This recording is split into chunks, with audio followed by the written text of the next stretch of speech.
দেশের সর্ববৃহৎ স্থলবন্দর বেনাপোল স্থলবন্দর দিয়ে আমদানি রপ্তানি কার্যক্রম স্বাভাবিক রয়েছে।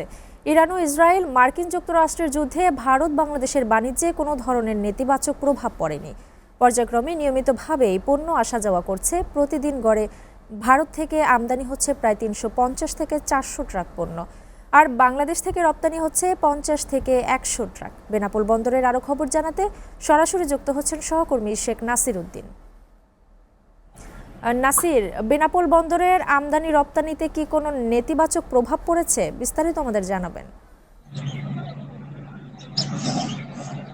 জি সেটা ধন্যবাদ আপনাকে। আপনি আসলে যেমনটা বলছিলেন, ইরান এবং ইসরায়েল যে যুদ্ধ মধ্যপ্রাচ্য দেশে শুরু হয়েছে, তার ফলশ্রুতিতেও আসলে বেনাপোল স্থলবন্দর অর্থাৎ ভারত এবং বাংলাদেশের ভিতরে দুই দেশের মধ্যে এখনো পর্যন্ত আমদানি রপ্তানি দুই দেশের মধ্যে স্বাভাবিক আছে।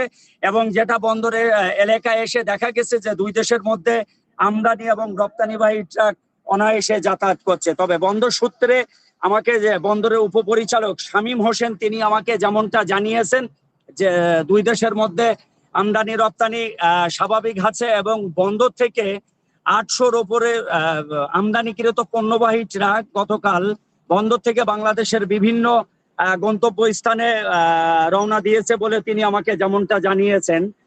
তবে বেনাপোল বন্দরের ভিতরে প্রায় 4 মাস যাবত প্রায় 200 সুপুরিবাহী ট্রাক এগুলো ক্রমশ আস্তে আস্তে ভারতে চলে গিয়েছে। 4 মাস আটকে ছিল এই সুপুরিগুলা।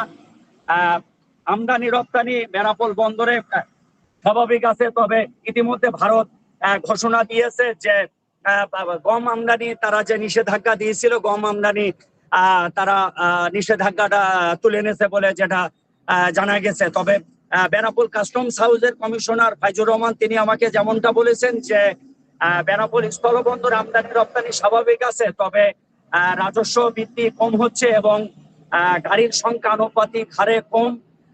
তবে তিনি আশা করছে যে এই 2 সপ্তাহ যাবত যেটা মনিটরিং করে দেখছে, আমাকে যেটা বললো যে গাড়ির সংখ্যা ক্রমশ বাড়বে এবং রাজস্ব বৃদ্ধি পাবে বলে তিনি আসলে আমাকে যেমনটা জানিয়েছেন। এই ছিল সর্বশেষ বেনাপোল স্থলবন্দর থেকে। নাসির, আপনাকে ধন্যবাদ।